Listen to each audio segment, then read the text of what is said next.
Man, what's poppin', everybody? You guys gotta excuse me, man, if I'm not gonna be looking down at the screen. I am on foot. I am on a busy part of the road. Right now, those that don't know, I'm a local artist from where I stay at, and I put out physical copies of my work. One of the places ain't open today, which is High Fashion, which is a place I help at once in a great while if my mentor / father figure needs it, and have a bit of a partnership deal over there as well. Right now I'm headed down to another place I know that is open. So we're gonna go for a little walk. Just kind of take you guys on a bit of a stroll, if you will. Nothing too much. Again, I'm not trying to look down at the screen because I don't know. I don't know if it's just me or maybe you guys may have had the same experience. Some people just shouldn't be allowed to drive. And that's real. I believe there needs to be an age limit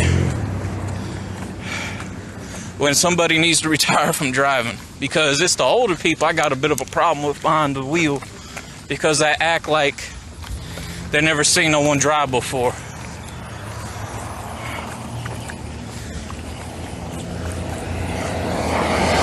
Or no one walked before, I should say.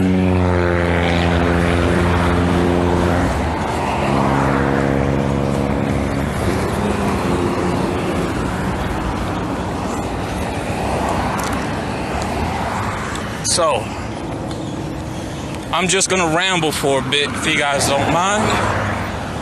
Again, you guys have to pardon me if I'm not looking at the screen. I want to make sure I'm paying attention. As people out in this world, man, they can't drive, and you got some crazy drivers that act stupid. So, I don't know how many of you guys might be on Sprint. I don't know how many of you guys got the same notifications that I did, that I have posted up on my page here. So, I guess anybody that has Sprint, regardless if you have the prepaid plan or not, I guess everyone got switched over automatically to Boost Mobile because Dish decided to have a joined deal with Sprint and Boost Mobile. So people should be saving a few dollars now after you pay $25 a month, but that probably won't start kicking in until next month. If you ask me, all these joint partnership deals that these phone companies do, it actually ruins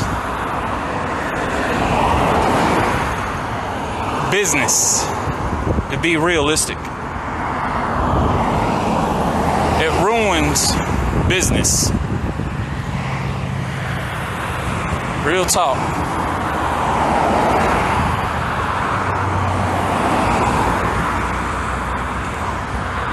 Right now I'm waiting to get across the street.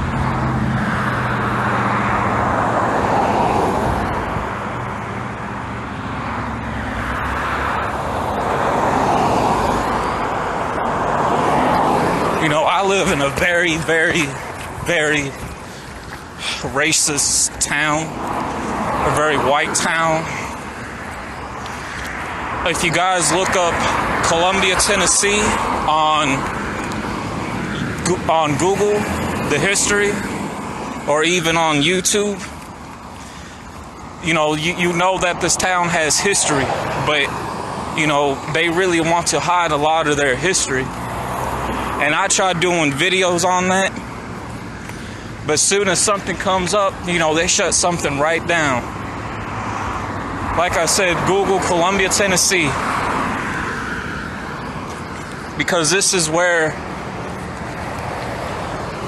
the first race riot started at, where a good majority of slavery took place, but not everyone's ancestors were slaves. A good majority of people's ancestors actually brought up wealth or regular. If you guys look up Pulaski, Tennessee as well, that's where the Klan first originated at.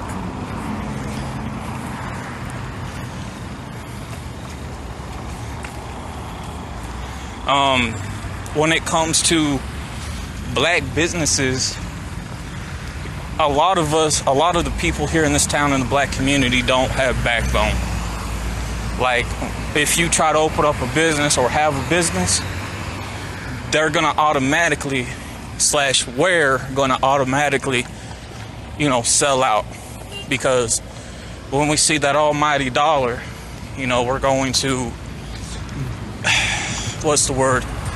bend over, kiss boots and lick kneecaps, so to speak, for that almighty dollar. And then we spend that thing so quick on bullshit.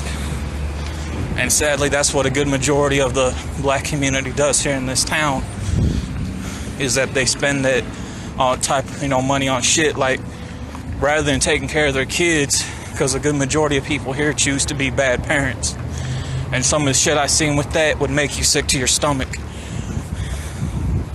They choose to go out to the clubs, or actually not even a club, it's more like a bar. Lady, man, you can go all the way around rather than be behind me, god damn it. But go to a bar, spend it on some rims or drugs. Good majority of people here are heavy drug abusers. I talked about this before in a pre-recorded video on my YouTube channel called Why the South Don't Have Heroes. Why the South don't have heroes. We ain't got a culture of our own, so we have to steal other people's culture. And we did jack a lot of the New York culture because we chose to be jealous about that.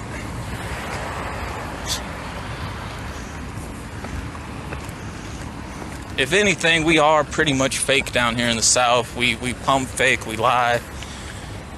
We do steal other people's quote-unquote culture.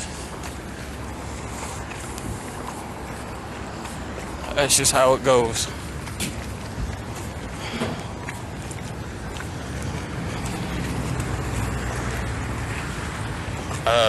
We claim to be gangbangers down here, and we ain't. You hear about somebody now self-slanging drugs and making a lot of money. That's actually a lie, because we choose to do the drugs, and when we're on those drugs, we elucidate so heavily that we create a false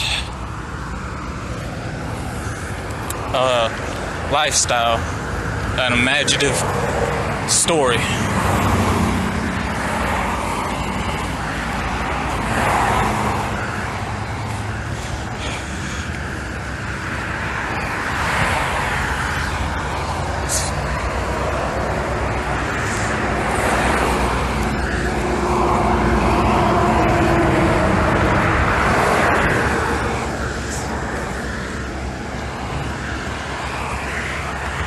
The only type of, I know a lot of people may say, well, we heard a lot of stuff back how it was in the 80s and 90s,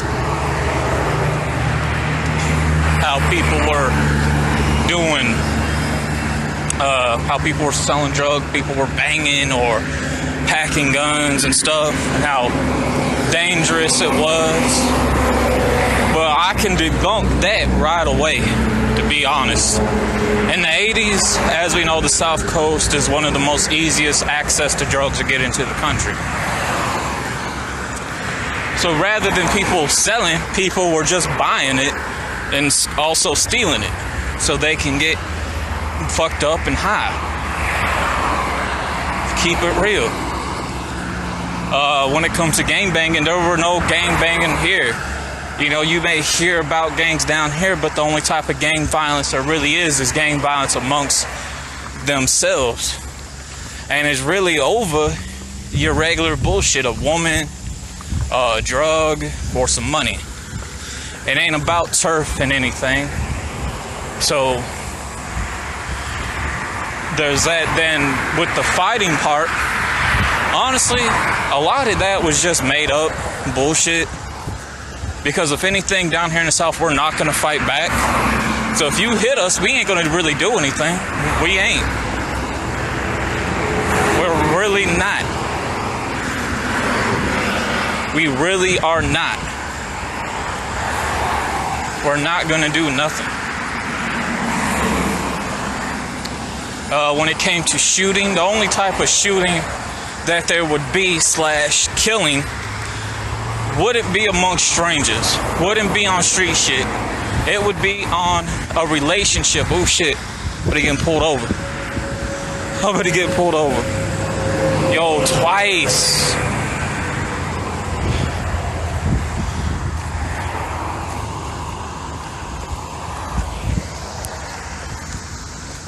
Hold on. Hold on. Me, I'm just making my way through. Don't mind me. So, like I was saying, you know, the only type of action like that would be amongst spouses, relationship statuses, if you will.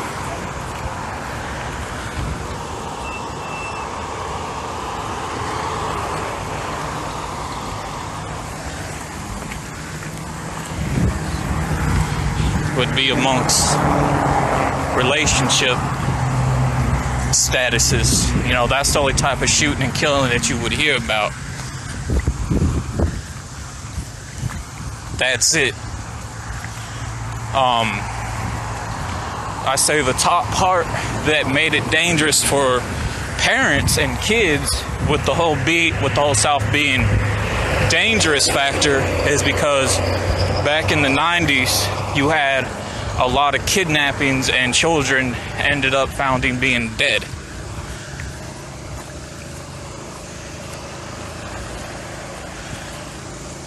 You would hear, I know some people, what about bodies being found or washed up on land? Well, a good majority of that were not people killing somebody and dumping them like in the movies. No. Again, that's just a made-up factor. A lot of that came from a high number of suicide rates down here in the South, especially in this town. I used to live close to a place called Suicide Bridge, and I seen one person commit suicide in my younger years in my life when they dove off a bridge. A good majority of it would take place at night, where the bridge would be less busy, and that's when a lot of it would come up and you would hear about it in the papers and news. So a good majority of that, again, was just a high number of suicide rates, and it's still up. You know, it's still up. I remember seeing bodies wash up before. I used to live near one of the checkpoints called Duck River.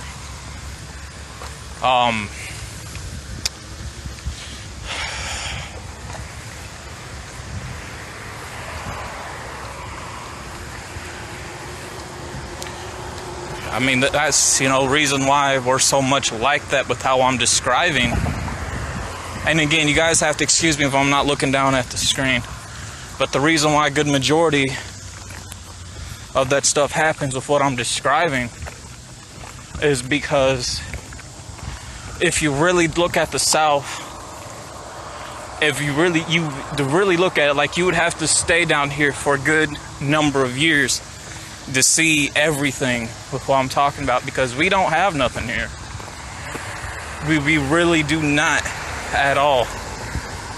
We may paint it like we do, but that's just a false picture. Something like that being painted, man. It really is. You know, a lot of malls, a lot of strip malls as well, and a couple of booming businesses. The reason why they go out so fast is because we sell out to a company called Homes Company, who comes, buys out, and leaves it abandoned, and over the years, as a building sits and rots away, and that's it until it chooses to get, you know, torn down. Again, we don't have backbone. A good majority of us down in the South are quote unquote what you call police. And that says a lot. It says a lot. So, you know, I just feel like rambling. I mean, this is what this live is just rambling, you know.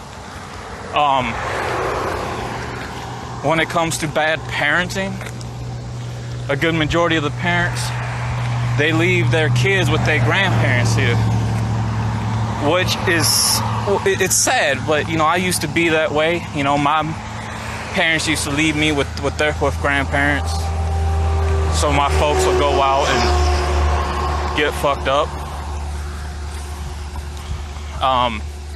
Those that may see this, when they get to this point, you were born a crack baby, right? Well, there's different levels to that. A lot of people, when they hear the word crack baby, they think of somebody that's crippled, that can't move, somebody that's bound to a motorized chair. No, mine was having smoke and liquor in my body. That's still considered a crack baby, but that's like low level. Really low level. I mean, I understand what people may think when they hear that. Like, that might be the most common, but that is stereotype. Because not everyone is going to be like that. Not everyone is going to be like that. Back when it comes to parents, you know. Down here in the South, it's, you know, pretty much the gayest coast in the U.S. Middle Tennessee through Atlanta, Georgia is the gay capital strip. A lot of parents, a lot of the younger ones of today,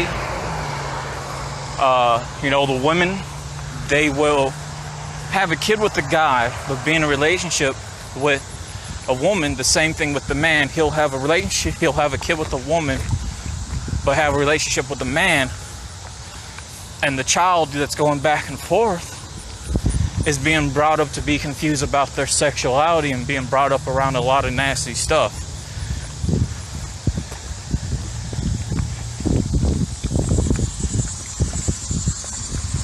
Like, real shit, man. A good majority of the so-called hard niggas down here in the South are flamers. What I mean by that, you know, a flaming faggot. Keep it real.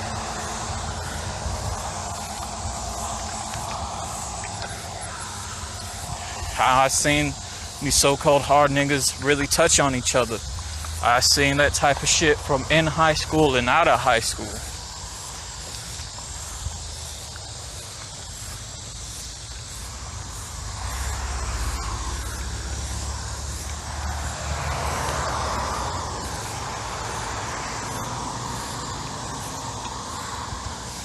So,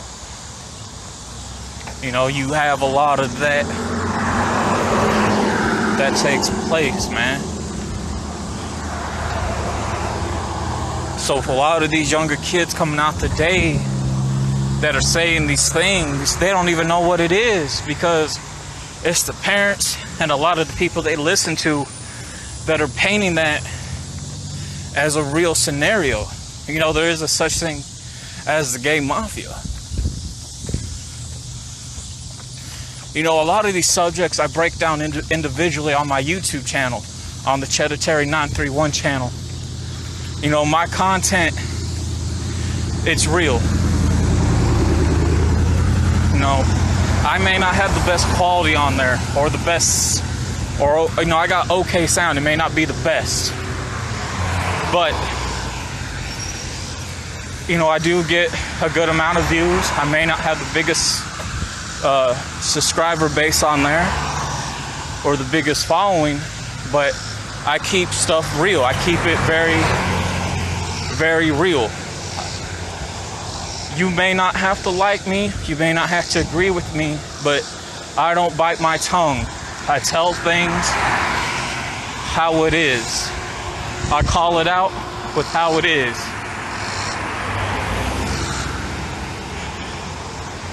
I do.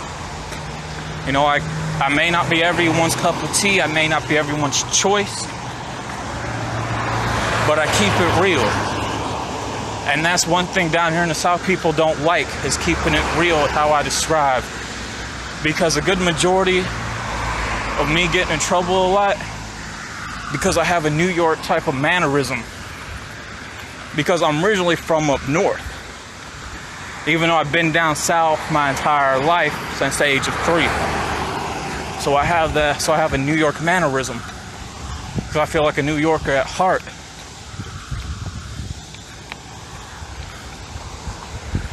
You know, there was some New Yorkers that would choose to come down here once in a while.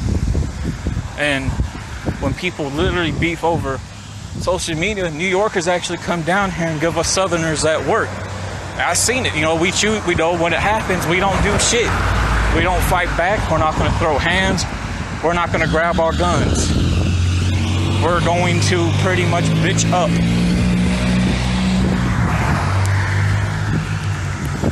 Pretty much bitch up. That's how it goes. Again, I just want to ramble, man. You know, that's it. I will leave this up as a rebroadcast. I am going to save this to my YouTube channel as well. I got 2 videos dropping later on. So I have Detroit Becoming Human Evil Walkthrough Part 5 dropping on the Cheddar Terry 931 channel. And I have another video dropping on my entertainment channel called Jazzy Entertainment.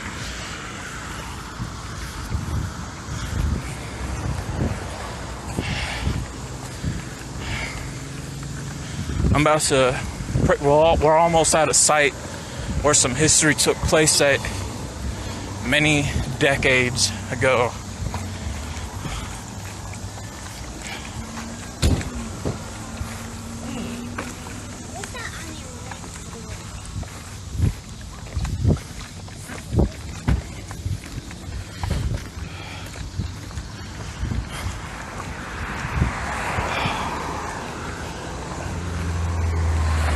This video right here, it will be on the channel, but it won't be dropped until tomorrow.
So it's like, I think one thing I'm rambling on about is about pimping. There ain't no real pimps down here in the South. There ain't no such thing as a country pimp. A lot of those way back in the 60s, 50s, 70s, and 80s, some of the people from down south went to places like Chicago to New York to California to pimp.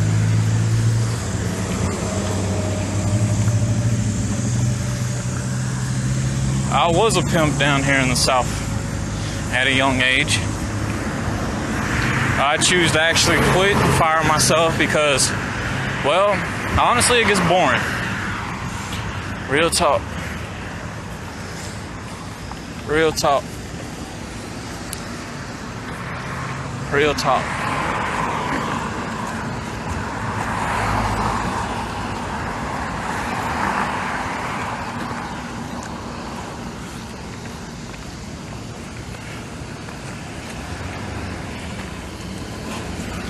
Shit.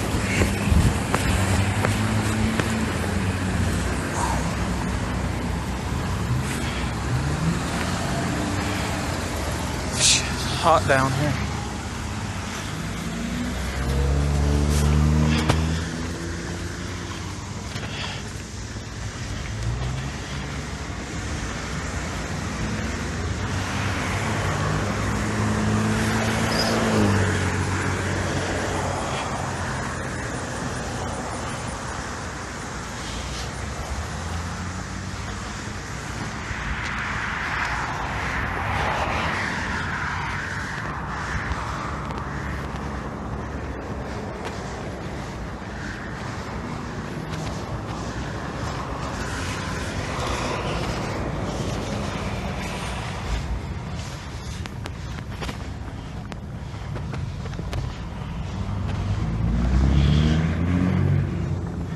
Now there is a very little amount of an area that one day I'll take you guys to on live that where some shit really does go down at, or well, used to, not anymore. Some of my old stomping ground areas, which gave me my stripes back then.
I'm going to tell you guys a bit of a fuck story, if you will. So, you know, I used to be in special education classes, and one of the classes they used to have was a work class, right? And it would teach people with disabilities, you know, how to work in work environments. And this was through high school. Well, it was only 2 of us on the bus, because, you know, we would take a bus to the work sites, right? Now, after we got picked up from our work site, again, it was only 2 of us this day. The bus had some problems, so it went over to the bus station. So yeah, we were going to be a bit late coming back. And it was me and this one girl, right? Now, even though she had a boyfriend, she would still fuck with me. And we would, you know, do like a quick grab, quick grind, if you will. She would put her ass on my dick and start grinding that motherfucker till it got hard, right? So, and because we waited so long on this bus, right? Again, it was just me and her. As we were waiting for the driver because he had to tell him what was wrong with the bus and try to get some mechanic work done. But because it took so long, right? You know, she was literally having her hand up in my down my pants, grabbing onto my dick, jerking that motherfucker. Took it out. She gave the dope ass head ever. Keep it real, I busted right in her mouth. Then I started to proceed to finger fuck her. And then I had her doggy style and just pounding her ass. All that happened within 2 hours because we stayed there for a total of 3 hours.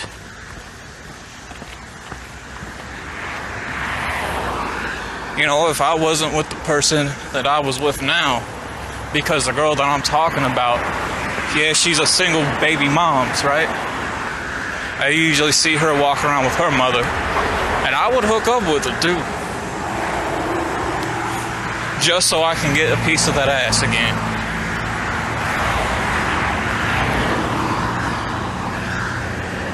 My first time having sex took place in middle school, in the middle school bathroom, right in the stall. It was me and this 8th grader, right? My first love ever. And so we had a good long break because we were just getting through with TCAP testing. Again, there wasn't very many of us in this class, right? So because it was like an hour-long break, got a chance to roam around, stretch our legs for a bit. As long as we stayed on school campus inside the school building, we were fine. So she took me into the boys' bathroom, locked the bathroom stall, had her legs wrapped around me. My dick proceeded to go up in her and just started fucking.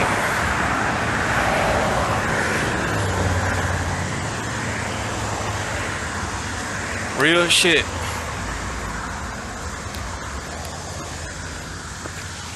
Real shit.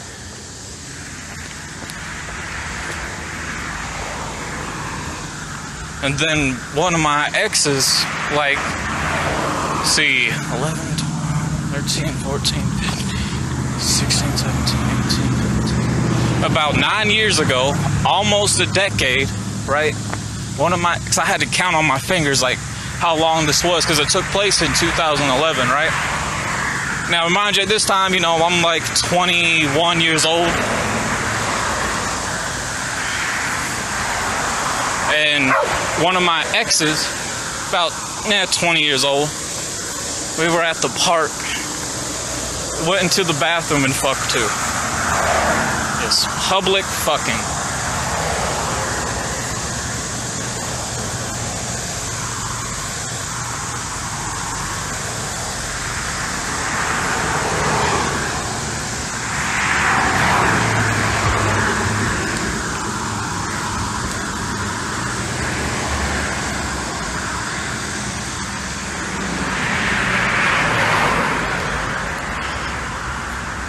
Now let me tell you, man, I got some sex stories. Believe you me. I got some sex stories.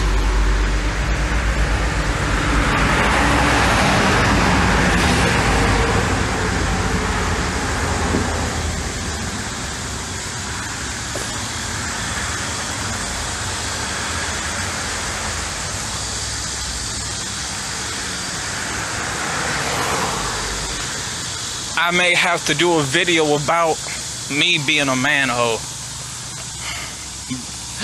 Real shit, man, because I have a feeling a lot of you would like to see that video. Now, it would be pre-recorded, right?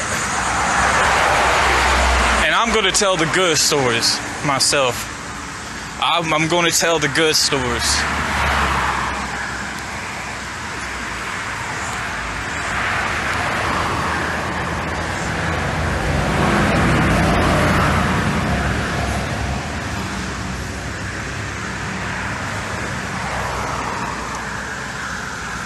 Shit.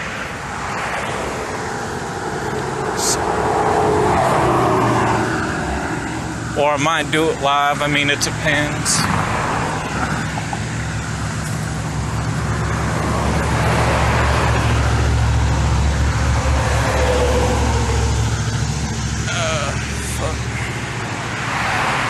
I walk a lot, man. I really do. You know, I'm dropping a shit ton of weight. You know, you can drop weight walking. Now, I want to kind of, I guess I can go into that, ramble a bit about it. You know, if you walk, like, I live in a small town, so I pretty much walk just about everywhere in it. I usually stay outside walking for about 5 to 4 hours each day, 6 days a week, sometimes 5 days a week.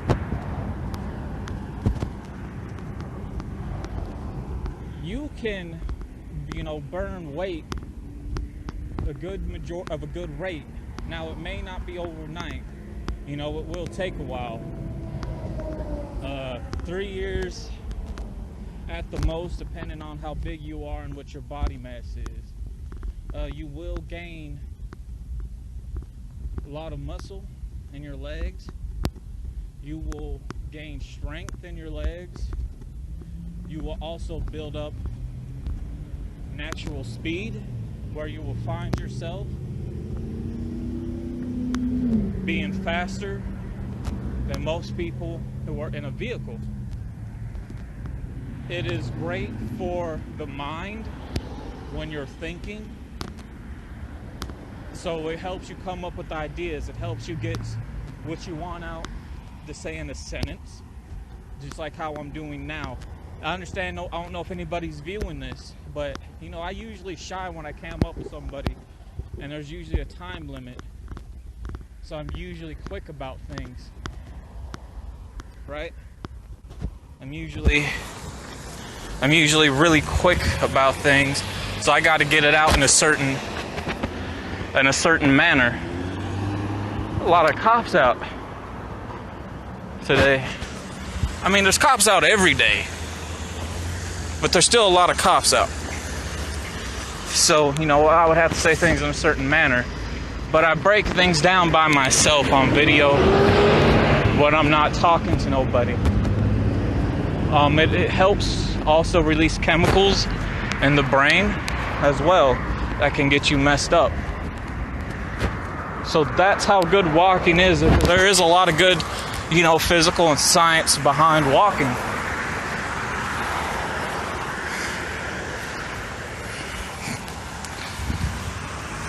You guys see the court building down there? That's where a lot of the public hangings used to take place at back many decades ago. Real shit. They used to keep a lot of the slaves who would get out of hand, take them down to the cell down in the courthouse until they get ready for the public hanging, right? And behind all of these buildings, and even past the river or the lake, we have a dam, and next to the dam there's a brewing factory where they used to hang slaves at on a tree, and they used to cut them down and have them fall in the river. I'm serious. So you can bet there's a lot of skeletons in Duck River. In Duck River. I kid you not.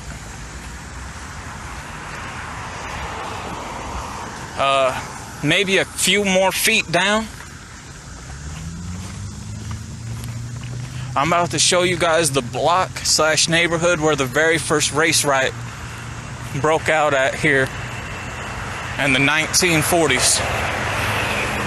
Now, those that don't know, in the late 1930s, early 1940s, a bit before and after the race riot, the original Columbia's underneath this, because it got so badly flooded one day. It was bad. There was no coming back. So You just had to wait till that whole water was gone, and because it was so demolished and destroyed, they decided to build over it. You know, back when I went canoeing a couple of times, you know, you could see on the side of the rock walls a bit of the cave areas where you would see a bit of an abandoned road, an old street sign, half an old building where a rock wall formation grew into it, an old flipped over bus, and some shoes back then. I would eventually like to find a big open spot to explore it one day, but I don't like water like that. Like, I don't, because I can't swim at all. Point blank, period.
Also, where we're at, this whole strip area right here, once upon a time, in the early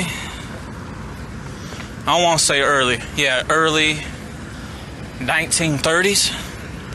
I think it was either early 1930s or late 1930s, before the original Columbia got flooded. This whole area was destroyed by a tornado, and I actually seen a picture of it. Like, this whole section was just completely gone. I'm trying to find where an area of witchcraft used to be at, where they used to take witches at to burn them and kill them, and also where a lot of rituals took place at, because I would like to do a ghost hunt in those areas.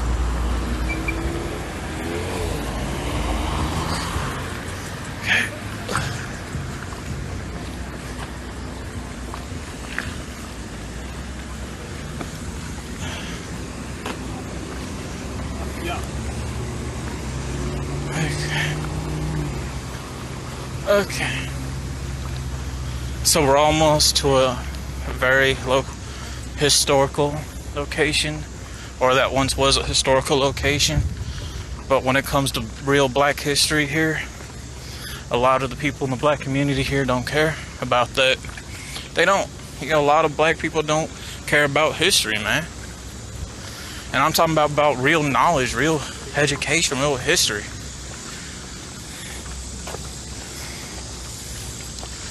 So you guys see that building right there? If you guys see that road? Right on that road, right down to the neighborhood I'm about to show you guys at, is where the first race riot broke out in the early 1940s.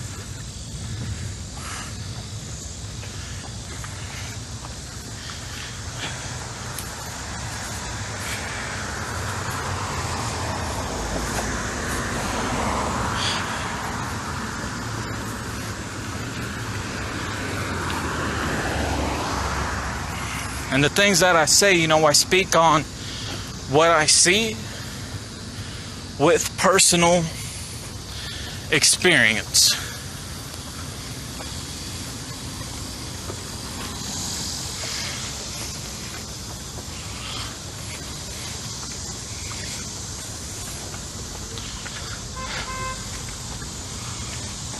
This road, down that neighborhood, down that block, right there is where the first race ride happened in history. It's not documented like it should be, but that's where it happened at, down on that block, down there.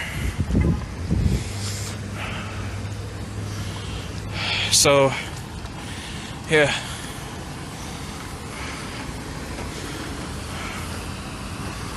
I hope you guys enjoyed. I'm out. I gotta go handle some business. Peace.